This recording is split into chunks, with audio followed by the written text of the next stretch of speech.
Bismillah, alhamdulillah, assalatu wassalamu ala sayyidina rasulillah Sayyidina Muhammadin ibni Abdillah wa ala alihi wa sahbihi wa man tabi'ahu wa wala la hawla wa la quwwata illa billah, amma ba'du. Para hadirin, para jamaah Masjid Jami Ar-Riyadh yang saya hormati, puji syukur kehadirat Allah Subhanahu wa taala, kita masih diizinkan kembali untuk sama-sama hadir di majelis kita. Mudah-mudahan apa yang kita pelajari pada malam hari ini menjadi ilmu yang bermanfaat. Amin ya rabbal alamin. Kita masuk kepada bab yang selanjutnya. Selesai kita daripada bab tentang sholat sunnah, masuklah kita kepada bab selanjutnya, babu sholatil jama'ati wal imamah. Bab tentang sholat berjamaah dan masalah keimaman. Dikatakan di sini fal jama'atu itsnan fasaidan.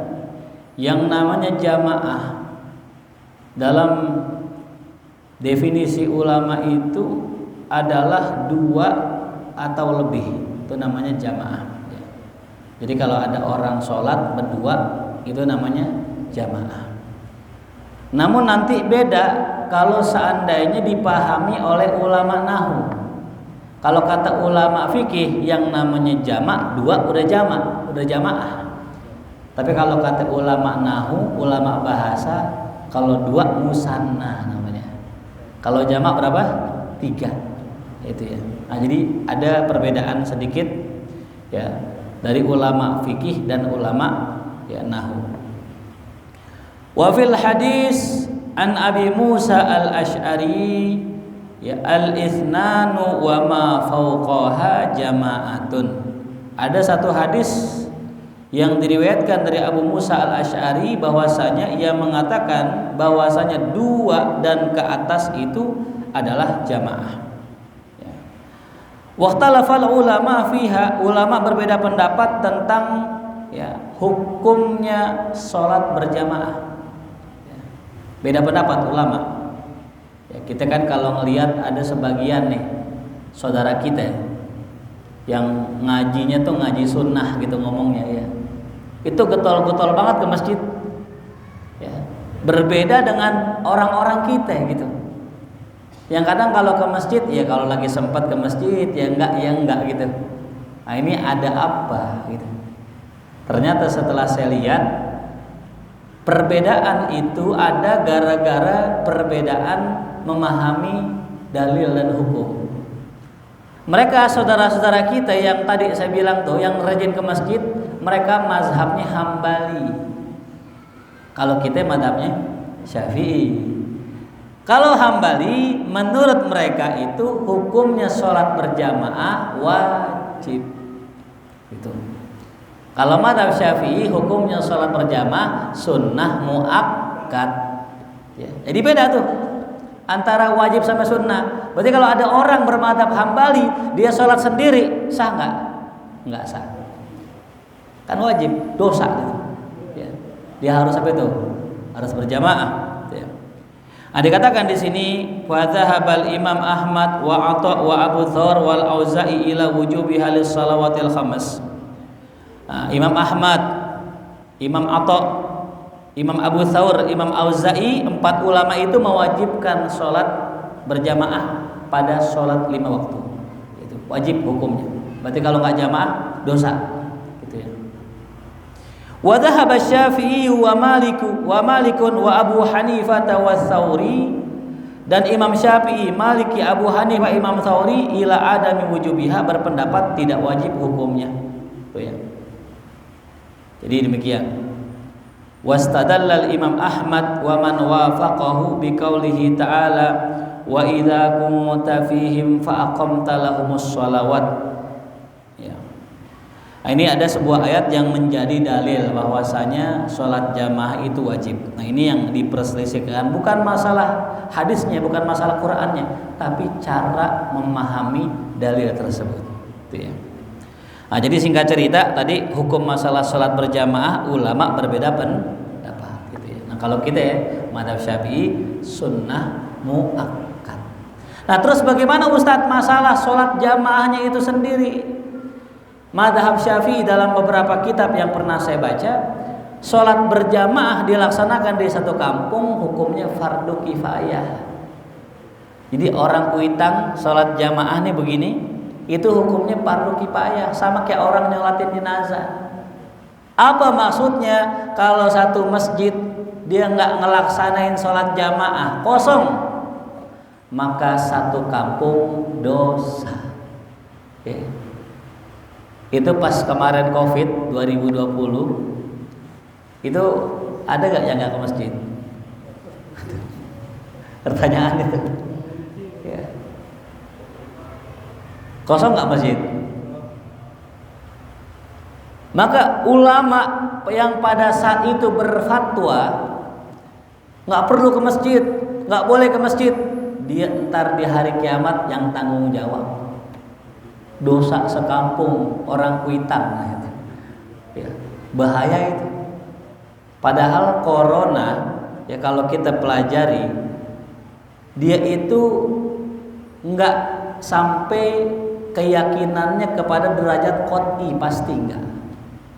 Tapi kalau sholat Jumat dalilnya qot'i, pasti, wajibnya pasti.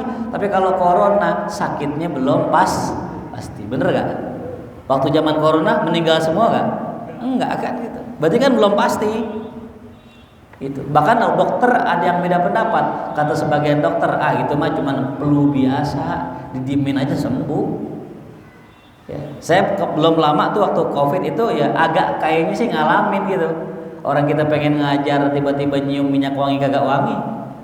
Kan nggak pernah ya seumur-umur kita pakai minyak wangi kita cium lah kok nggak ada baunya. Sampai botol-botolnya saya cium gini. Roman-romannya udah terpapar gitu. Tapi terus aja ngajar gitu. Nggak mati nggak? Kagak. Gitu. Siapa yang mati gara-gara corona? Yang ketakutan. Betul-betul. Orang kaya ketakutan kena corona, dirawat di rumah sakit, dikasih apa tuh? Infus, dikasih oksigen, mati. Orang kampung nggak ada yang mati. Itulah yang bikin mati bukan penyakitnya, yang bikin mati rasa takut. Makanya waktu COVID ya, itu sebenarnya nggak boleh nggak ada sholat jamaah, harus ada sholat jamaah. Walaupun cuma 2 orang, walaupun cuma 3 orang, jangan sampai nanti sekampung kena dosanya. Ya. Ini alhamdulillah sih, cuman kalau saya lihat-lihat orang Kuitang mah yang namanya jamaah masih tetap ada ya.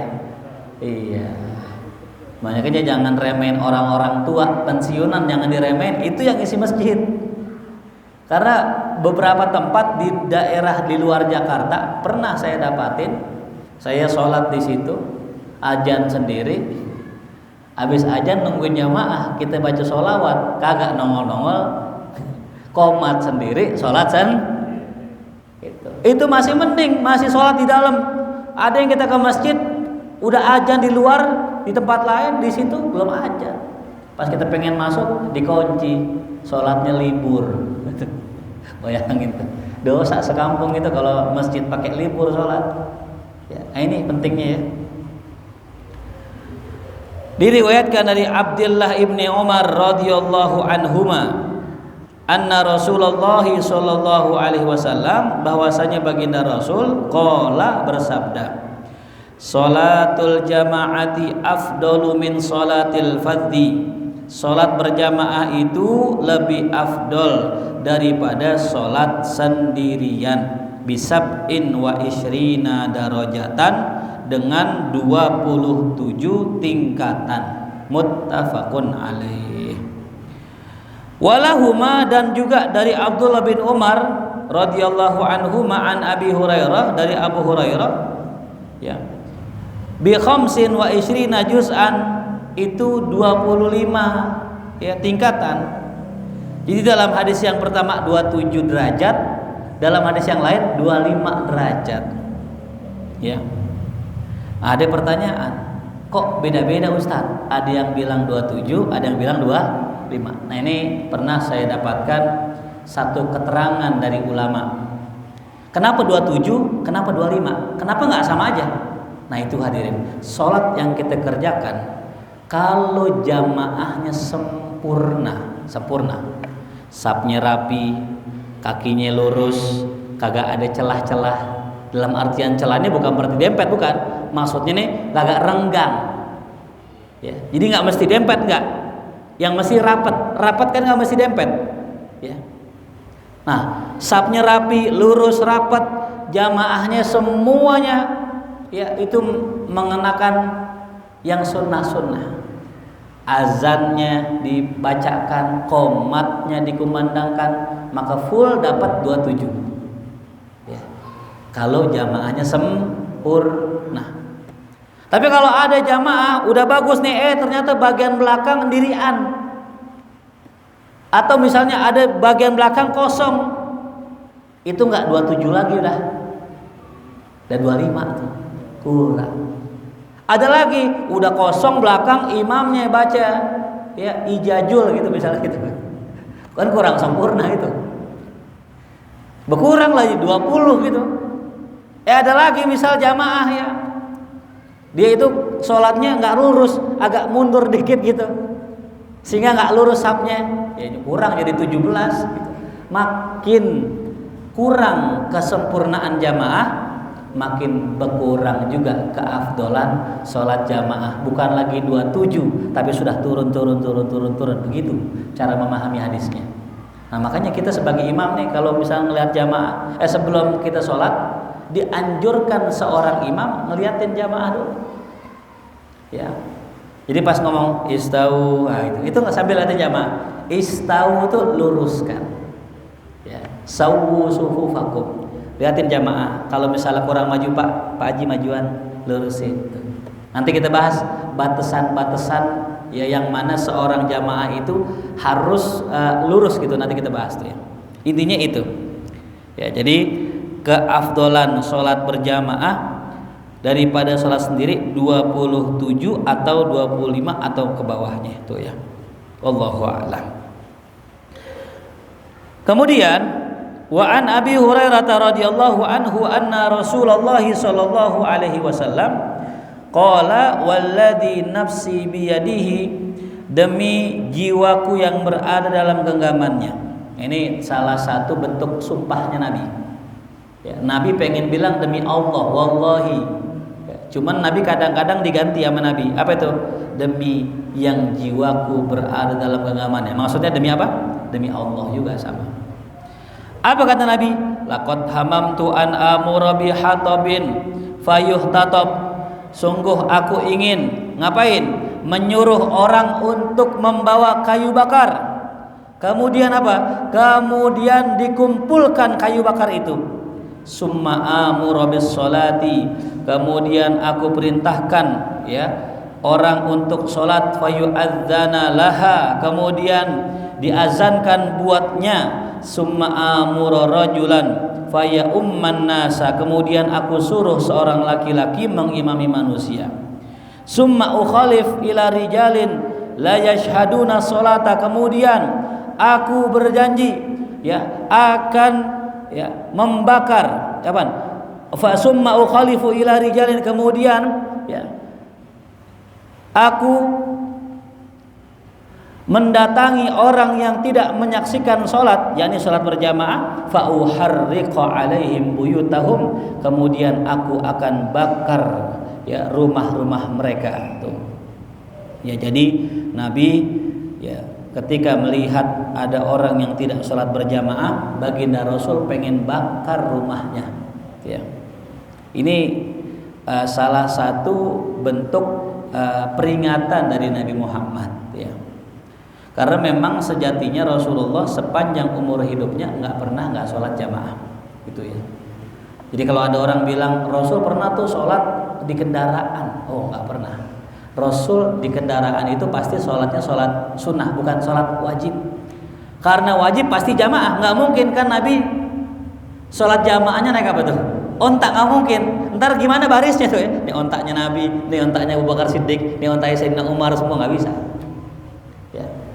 Nah, ini yang hadis ini secara tersirat bahwa Nabi itu ya nggak seneng sama orang yang nggak berjamaah gitu. Dan ternyata hadirin luar biasa, ini sholat berjamaah. Dia kalau kata guru saya itu ngumpulin semua orang dari lapisan yang mana aja. Orang kaya kah itu, orang miskin kah itu, gabung. Ya. Ini salahnya kita kadang, kita jamaah sekedar jamaah.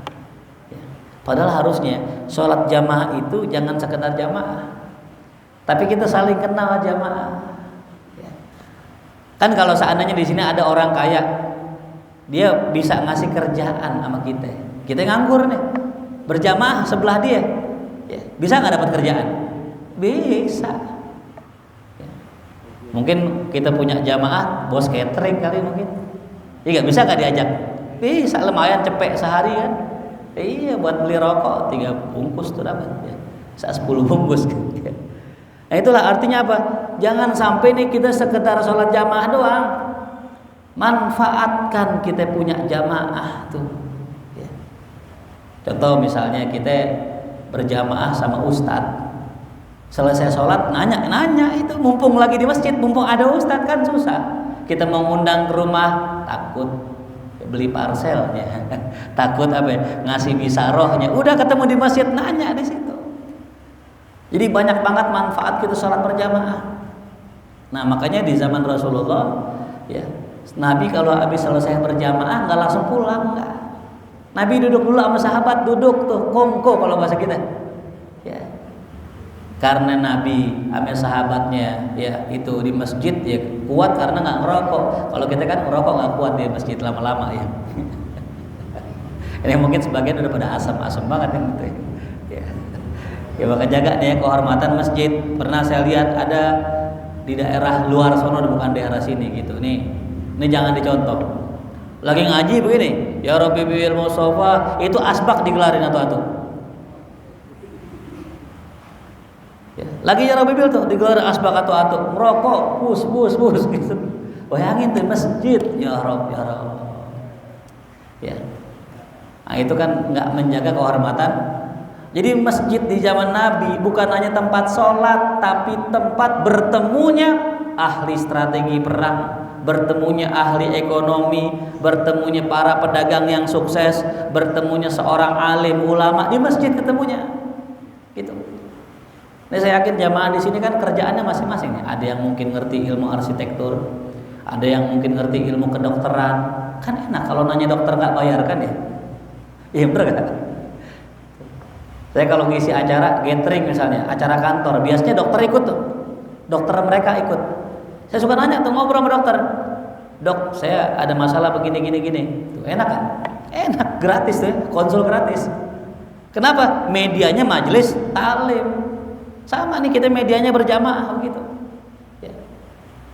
Nah itu jadi jangan sampai nih kita sekedar datang ke masjid pulang sholat. Allahumma lantas jalan tuh.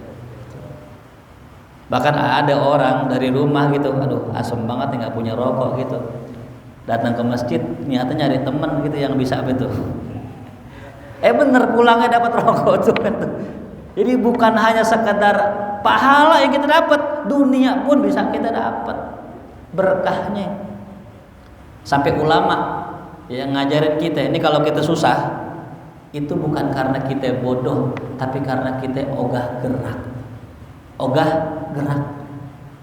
Orang selama masih mau gerak pasti Allah kasih rezeki. Fil harokah barokah, dalam setiap gerakan ada keberkahan. Sayangnya kita nggak mau gerak, nggak mau ke masjid, nggak mau salat berjamaah, nggak dapat rezeki. Fil harokah barokah. Di rumah nggak punya duit, ya nongkrong dah kita, keluar dah ke tempat teman kita.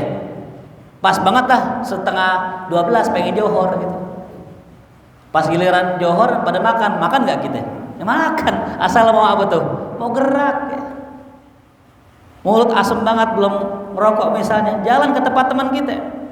Gitu. Modal korek dah, minimal korek dah gitu, jangan sampai korek minjem juga gitu kan, kebangetan banget. Ya. Jadi kalau ada orang datang ke tongkrongan bawa korek doang, Namanya optimis. Kenapa? Dia yakin ntar pasti ada rokoknya gitu. Kalau ada orang datang ke tongkrongan, rokok kagak, korek kagak, itu pengemis. Sianan banget itu ya. Minimal modal korek dah apa gitu. Nah, jadi kembali lagi tadi ya, baginda Rasul pengen banget nih umatnya yaitu sholat berjamaah. Ya. Kemudian walladzi nafsi biyadihi law ya'lamu ahaduhum annahu yajidu arqan saminan aw mirmataini hasanataini la syahidal isya. Ya. Seandainya kata Nabi kita Muhammad sallallahu alaihi wasallam, salah seorang di antara mereka tahu bahwasanya ia akan mendapatkan tulang berdaging gemuk atau tulang paha yang baik, niscaya ia akan hadir sholat berjamaah dalam sholat isya itu. Nah ini nih, Nabi secara nggak langsung yang ngasih tahu sama kita, ente kalau datang jamaah bukan cuma pahala yang ente dapat, ya, tapi ente bisa dapat dunia juga. Seandainya orang tahu tadi bahwasanya dia akan mendapatkan daging, nah itu ya. Sama kayak orang maulid ya. Orang kalau maulid biasanya nih menunya ada nasi kebuli gak? Ada. Syukur-syukur banget kambing kan gitu. Kadang kambingnya gede, makan kambing pakai nasi gitu itu. Ya, tapi kan sayangnya udah ngaji gratis, maulid gratis. Habis maulid ngaji makan, tetap aja orang banyak yang nggak mau ngaji. Ya, sayang. Itu makanya kembali lagi bukan dianya susah, nggak ada orang susah, yang ada orang malas. Gitu. Menurut saya ya Allah Maha Adil dah, orang nggak bakal susah kalau dia nggak malas. Sayangnya malas. Tuh. Mau makan mah gampang sekarang. Di Jakarta kalau sampai nggak makan banget kebangetan males. Kenapa? Malam Senin tahlil, malam Selasa masih ada tahlil juga, malam ke Rabu 3 hari pakai nasi uduk atau cari lagi ada jadwal taklim yang ada nasinya kan gitu ya. Lah nggak apa-apa ya, mengharam nggak boleh. Ada tuh jamaah saya tuh kalau bulan Maulid dia punya list Maulid se-Jakarta, punya jadwal. Bahkan dia punya list ini Maulid ada beseknya apa enggak. Kan ada Maulid yang cuma nasi doang kan nggak ada beseknya, dia diapalin tuh. Beseknya pun dikategoriin. Ini biasa apa Garuda gitu. Kalau Garuda berarti prioritas nomor 1 tuh, ya nggak boleh telat itu. Bahkan semalam kadang bisa 3 kali tempat. Luar biasa itu. Saya bilang hebat ente, ya. Kenapa ya? Di musim lagi susah ente masih mau gerak. Tuh. Alhamdulillah di Jakarta tuh. Asal kita mau kerja, jangan sampai malas kita tuh. Ya, makanya sholat jamaah bukan hanya mengajarkan kita untuk taat kepada Allah, tapi kita juga diajarkan untuk hidup mau gerak. Mau apa tuh? Karena emang gerak itu yang susah. Ya. Orang kan dari rumah ke masjid gerak gak? Jalan gak? Nah itu kalau dilatih terus secara istiqomah, dia akan jadi orang yang mau banyak gerak. Udah di samping sehat, jadi orang yang rajin tuh. Kadang-kadang mohon maaf ada orang kita bilang, bang ke rumah bang, ada hadiah nih. Saking malasnya, Ustadz aja dah ke rumah begitu. Astagfirullah. Udah kita undang ke rumah, dapat hadiah, dia nyuruh Ustadz datang ke rumah dia, kan malas banget ini. Iya, udah golil adab, udah gak bakal dapat rezeki. Ya. Nah, rezeki kan ada 2, ada yang kita jemput, ada yang datang sendiri, dan semua ada makom-makomnya. Tuh. Kalau kita Ustadz kali Kiai Habib gitu, namanya rezeki kan datang sendiri ke rumah. Nah, kalau kita bukan Kiai, bukan Ustadz, bukan siapa-siapa, samperin rezeki itu gitu. Ya, nah. Kemudian hadis yang selanjutnya atan Nabi wa qala sallallahu alaihi wasallam, dikatakan dalam hadis yang lain, athqalus shalah 'alal munafiqin, salat yang paling berat bagi orang munafik. Salatul isya'i wa salatul fajri. Ada salat yang namanya isya dan salat subuh. Itu. Jadi kalau kita pengen tahu kita ini munafik apa enggak, lihat aja salat isya kita sama subuh. Gitu. Apa sih Ustaz munafik? Munafik kata Ibnu Katsir ada dua. Yang pertama munafik i'tiqadi, munafik keyakinan. Ini yang dikatakan dalam Quran, innal munafiqina fid darkil asfali minan nar. Sesungguhnya orang munafik tempatnya di neraka paling bawah. Kalau kata guru kita kerak neraka. Tuh munafik paling bawah. Yang mana tuh? Yang munafik i'tiqad. Apa sih? Dia itu Kristen, dia itu non muslim, tapi lisannya ngakunya muslim. Tujuannya apa? Ngancurin Islam dari dalam. Tuh namanya munafik i'tiqadi. Ya. Nah itu di zaman Nabi banyak tuh dulu. Abdullah bin Ubay bin Salul termasuk salah satu tokohnya. Dia pura-pura masuk Islam, pura-pura beriman, sholat bareng Nabi, jamaah bareng Nabi, tapi di belakang jelek-jelekin Nabi. Itu namanya munafik i'tiqad. Ya. Yang dikatakan dalam Al-Quran, wa minan nasi may yaqulu amanna billahi wa bil yaumil akhir wa ma hum bimu'minin. Ada orang ngomong saya beriman kepada Allah, beriman sama akhirat, wa ma hum bimu'minin. Mereka enggak beriman sebenarnya. Nah, yang kedua nih ada lagi di bawahnya, namanya munafik amali. Dia munafik secara amal saja, kerjaannya doang. Ya. Apa kerjaan orang munafik? Ayatul munafik salasa. Tanda orang munafik 3, idza hadasa kadzaba, kalau ngomong bohong. Wa idza wa'ada akhlafa, kalau janji ingkar. Wa idza tumina khana, kalau dipercaya khianat. Itu masuknya munafik amal, perbuatan. Nah, iya. Nah, ini nih kita nih kalau pengen tahu ada sifat kemunafikan di dalam diri kita, nih cirinya enggak berat banget sholat isya, berat banget sholat subuh. Ustaz kalau begitu apa ya, memang dia ganjaran buruknya ya, ganjaran buruknya masuk neraka kita. Ini ngeri Pak. Kita pernah ngelihat ada orang sepanjang hidupnya maksiat mulu. Tapi yang unik di akhir hayatnya dia taubat. Ujungnya husnul khatimah, cakep.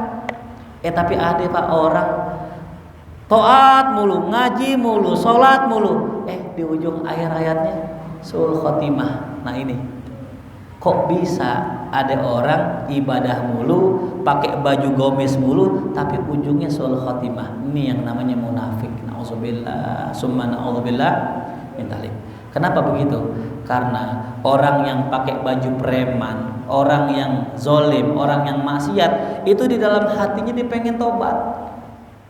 Cuman belum bisa ninggalin maksiat, teman-temannya masih pada banyak yang maksiat.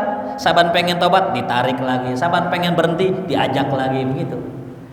Allah tahu isi hatinya nggak pengen maksiat, Allah munculkan isi hatinya husnul khotimah.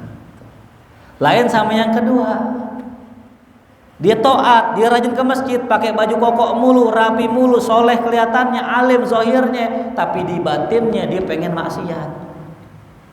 Menyimpan satu kemunafikan. Nah itu dia. Ya.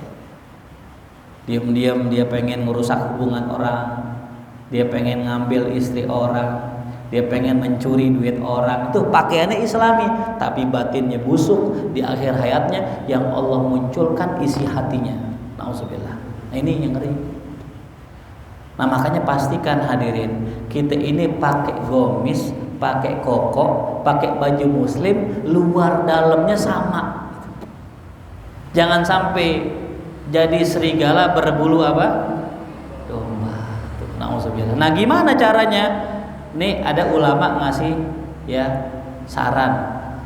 Disebutkan dalam hadis yang sahih, siapa orang yang sholat berjamaah bareng imam, takbirnya 40 hari berturut-turut, maka orang itu selamat, dijamin selamat dari sifat munafik. Karena orang munafik nggak bakal sanggup ngerjain itu. Ya. Kita nih kalau lagi giro-gironya sholat nih, kadang ada yang seminggu doang, ada yang cuma 2 minggu doang, nggak nyampe 40 hari. Jadi kalau ada orang bisa sanggup sholat di Masjid Kuitang 40 hari nggak putus, takbirnya bareng, nggak pernah masbuk, alamat nih orang terhindar dari sifat munafik. Munafik nggak bakal sanggup begitu. Wah berat banget Ustaz 40 hari. Ya kadang-kadang baru seminggu batal. Nah kalau batal, ulang lagi dari 1 lagi. Ya udah seminggu nih kita jagain nih, sholat subuhnya, zuhurnya, asarnya jamaah sampai seminggu. Pas hari minggunya kita kesiangan. Nah ini batal, ulang 1 lagi. Apa itu? Iya termasuk udah 39 nih. Di hari 39 kesiangan, batal, ulang berapa? 1 lagi. Sampai ada seorang syekh di Mesir, beliau cerita, saya waktu ngerjain itu, saya nggak pernah berhasil selama setahun, nggak pernah berhasil. Hari ke-30 batal, hari kesekian batal gitu. Akhirnya saya memaksakan diri saya selama 40 hari, biar subuh nggak pernah kesiangan, saya tidur depan pintu masjid. Nah kalau orang tidur depan pintu masjid gimana itu? Dibangunin nggak? Orang nggak bisa masuk. Nah jadi kalau mau ngamalin besok, nih di sini nih, 4 imam kita terbantu ya. Kan nggak mungkin kita nggak bangun di sini lah, iya. Nah itu hadirin, minimal banget itu kita pernah seumur hidup sekali. Ya, tapi ada yang lebih enak. Nah ini lebih enak nih. Lebih gampang. Mau tahu nggak yang lebih gampang? Sholat subuh doang. Dalam kitab Khazinatul Asrar kata Nabi dalam hadis, siapa yang menjaga sholat subuh 40 hari, subuhnya doang ya. Subuhnya bareng imam, takbirnya nggak pernah masbuk, selamat dari munafik. Subuh doang. Nah ini lebih gampang. Oh ternyata ada lagi yang lebih gampang lagi. Dalam hadis yang lain disebutkan, siapa yang sholat di Masjid Nabawi 40 sholat. Nah 40 sholat berarti berapa hari? 8 hari di Masjid Nabawi, 5 waktu full takbir bareng imam, 8 hari doang, selamat dari munafik. Tuh itu yang disebut orang kalau pergi haji namanya arba'in. Apa arba'in di situ? 40 sholat berjamaah. 40 kali bukan 40 hari, bukan 40 kali. Nah jamaah nanti kalau misalnya antum pergi haji kerjain itu ya. Jadi kan kita na'udzubillah nggak pengen, ya Allah jangan sampai kita zahirnya beda, dalamnya beda. Pengennya kita kan luar bener, dalam benar gitu ya. Dan itu dibuktikan dengan kita sholat berjamaah ya. Makanya ada ciri-ciri orang itu bukan orang munafik. Nah diantaranya cirinya rajin berjamaah gitu ya. Makanya mudah-mudahan nih jamaah Kuitang, jamaah Riyadh yang istiqomah, mudah-mudahan Allah buang sifat munafik dari diri kita gitu ya. Nauzubillah min dzalik ya. Kemudian walau ya'lamuna ma fihima la atauhuma walau habwan, seandainya mereka orang-orang tahu apa yang terdapat di dalam kedua sholat tersebut, subuh maupun isya, la atauhuma, pasti mereka akan mendatangi sholat itu walau habwan, meskipun mereka merangkak gitu ya. Seandainya kita tahu nih pahalanya sholat subuh, pahalanya sholat isya bagaimana gedenya, pasti kita datang ke masjid ya. Masalahnya kalau orang sekarang yang dibesarkan itu kan dunia, orang lebih takut nggak dapat gaji ketimbang nggak dapat ilmu, betul ya. Orang lebih takut miskin harta ketimbang miskin ilmu. Orang lebih takut hidup nggak punya duit daripada hidup nggak punya Allah. Makanya ini zaman sekarang hadirin, kita segalanya serba dibolak-balik sama pasukan Dajjal ya. Nilai yang zaman Nabi itu besar, sekarang kecil. Lihat dah sekarang, saban kita ngelihat pejabat ya, pasti kita seuzon nih pejabat pasti korupsi begitu ya. Kalau kita lihat zaman dulu yang namanya pejabat di zaman Nabi, oh luar biasa, warok-warok pejabatnya. Ya. Sehingga sekarang orang sudah nggak tahu yang mana benar, yang mana salah. Yang salah jadi benar, yang benar jadi salah. Zaman dulu namanya amar ma'ruf, nahi munkar. Kalau sekarang amar munkar, nahi ma'ruf. Kebalik udah. Amar mungkar, nyuruh yang mungkar, tapi nahi ma'ruf, ngelarang yang benar. Itu sekarang. Ya. Contoh ya. Orang sholat nih, kan ada yang namanya sujud apa tuh namanya kalau lagi sholat? Sujud tilawah kan. Wasjud waqtarib, Allahu Akbar. Bagus gak? Bagus. Sunnah gak? Sunnah.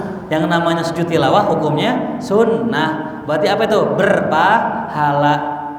Ada orang lagi sholat berjamaah, imamnya sujud tilawah, selesai salam diomelin imamnya. Mam, lu jangan aneh-aneh sholat gitu.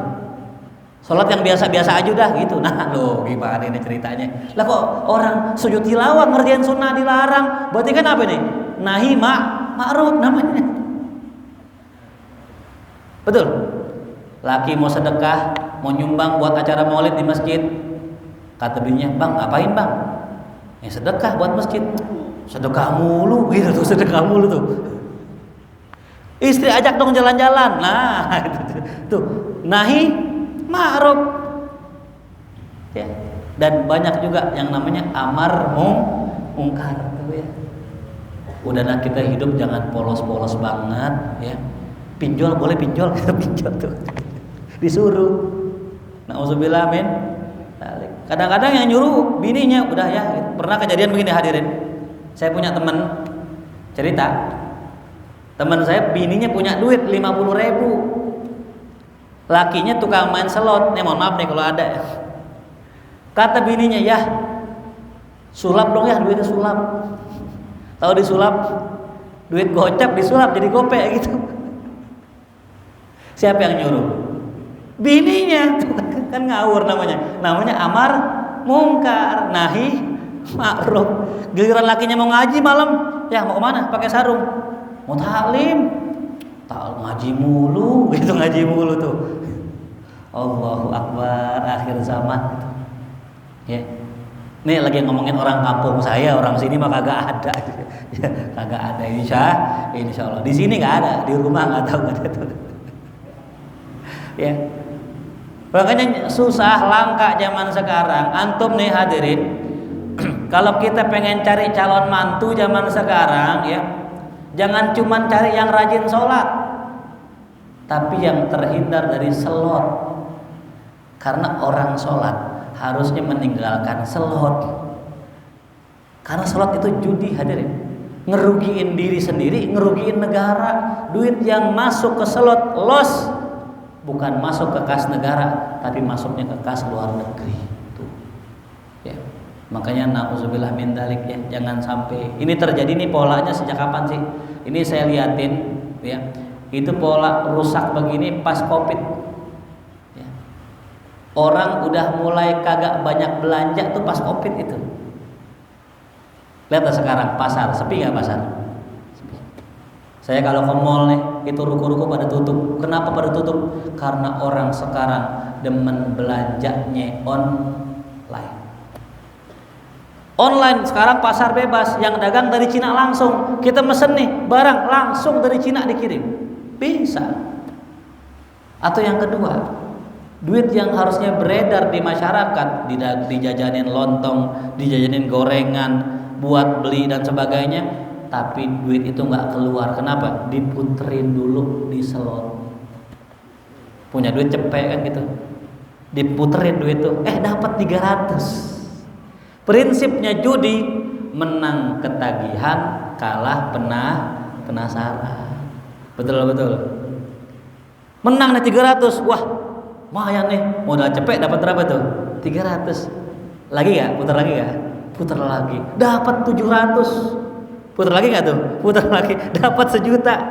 Wah, ternyata pas 1 juta loss. Wah, hilang duit. Akhirnya apa tuh? Penasaran, depok lagi, nambah lagi gocap, puterin lagi, begitu aja sampai dajjal keluar gitu. Makanya mudah-mudahan ya Allah selamatin kita. Ya, saya bilang sama jamaah, jangan gedek sama orang yang main slot, tapi gedek sama slotnya gitu. Jangan benci orang yang maksiat, tapi benci pemaksiatnya. Jangan benci pendosa, tapi benci dosanya. Karena orang-orang yang salah itu butuh rangkulan, bukan celaan. Ya, tuh. Makanya saya mengingatkan buat saya pribadi, buat para jamaah, yuk kita jauhin tuh yang namanya pinjol, yang namanya slot. Karena hampir rata semua sekarang, hampir 90% yang namanya orang itu minimal kena dua itu. Ya. Makanya termasuk jarang sekali orang-orang yang hidupnya tidak bergantung dari pinjaman. Nah itu ya, jadi kembali lagi tadi kata Rasulullah, kalau orang tahu isinya sholat isya sama subuh, mereka akan merangkak. Wa anhu, dan dari Nabi Muhammad SAW dikatakan, dari sahabat juga dikatakan, annahu qala, bahwasanya ia berkata, atan nabiyya rajulun a'ma, suatu hari ada seorang datang kepada Rasul, orang ini buta.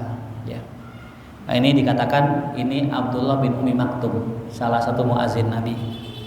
Faqala, maka berkata, ya Rasulullah, wahai Rasul, laisa li qaidun yaquduni ilal masjid, aku tidak punya seorang penuntun yang menuntunku ke masjid.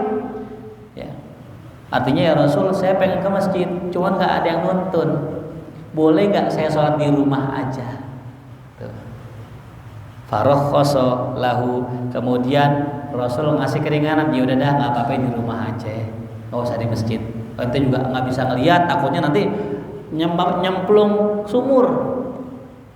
Kalau zaman sekarang nyemplung got tuh ya. Falamma walla da'ahu, ketika orang ini sudah pulang, mengarah pulang berbalik badan, Nabi manggil lagi, sebentar sini sebentar. Hal tasma'un nida bis shalah, apakah ente masih dengar suara azan?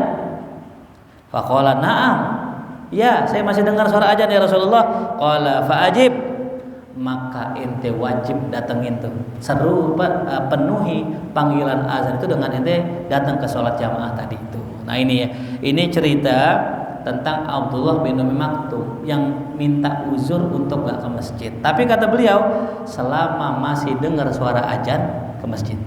Tuh ya. Kecuali udah gak dengar azan.